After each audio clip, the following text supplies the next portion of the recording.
महाराष्ट्राचे महसूल मंत्री चंद्रशेखर बावनकुळे यांनी नागपूर येथे महसूल सुधारणा, स्थानिक स्वराज्य संस्था निवडणुका आणि राजकीय समीकरणांबाबत महत्त्वपूर्ण घोषणा केल्या। महसूल मंत्रीपदाची सूत्रे हाती घेतल्यानंतर राज्यातील सुमारे 7 लाख कुटुंबांची घरे नियमित करण्यासाठी सरकारने स्वतंत्र कायदा केला आहे। आता घराच्या सनदेसाठी कोणतेही कागदपत्र सादर करण्याची गरज भासणार नाही। केवळ ठराविक प्रीमियम भरल्यानंतर प्रक्रिया पूर्ण होणार असून नागरिकांना शासकीय कार्यालयांचे फेरे टाळता येणार आहेत। या निर्णयाचा लाभ सर्व आरक्षित घटकांना होणार आहे।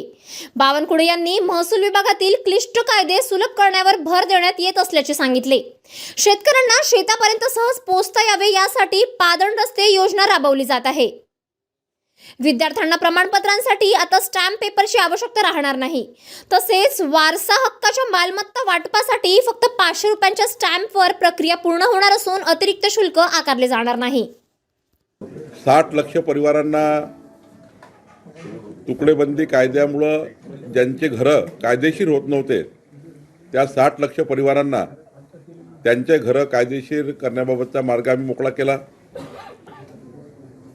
एनएमध्ये सनद नावाचा एक डॉक्युमेंट असायचं, ज्या डॉक्युमेंटसाठी लोकांना घरं बांधताना, औद्योगिक विकास करताना, व्यावसायिक विकास करताना अडचणी तयार व्हायच्या।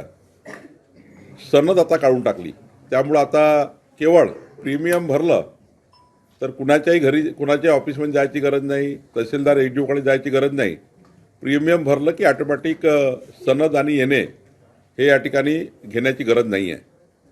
हा निर्णय जवळपास या राज्यातल्या सर्वच औद्योगिक, कॉमर्शियल आणि रेसिडेन्शियल यूज करणाऱ्या त्या आरक्षणाच्या मध्ये असलेल्या लोकांना याचा फायदा होणार आहे।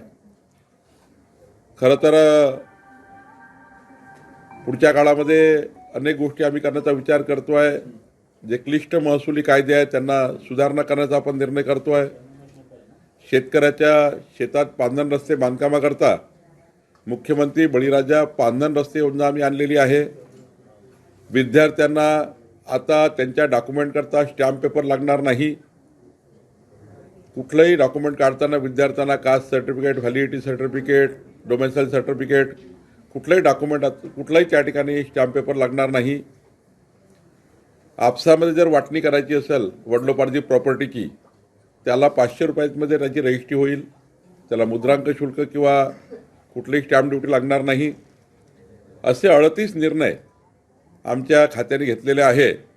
म्हणजे जर महसूल खात्याचा विचार घेतला, म्हणजे महसूल खात्याचा पूर्ण आपण वर्षभराचा हा प्रवास बघितला, तर मला वाटतं 3 ते 4 कोटी नागरिकांना वेगवेगळ्या पद्धतीने त्यांच्या मालमत्तेबद्दलचे जे अनेक वर्ष राज्य सरकारकडे विषय प्रलंबित होते, जवळपास 4 कोटी लोकांना आम्ही वेगवेगळ्या योजनेतनं या ठिकाणी लाभ पोहोचवण्याचा आम्ही या ठिकाणी प्रयत्न केला आहे।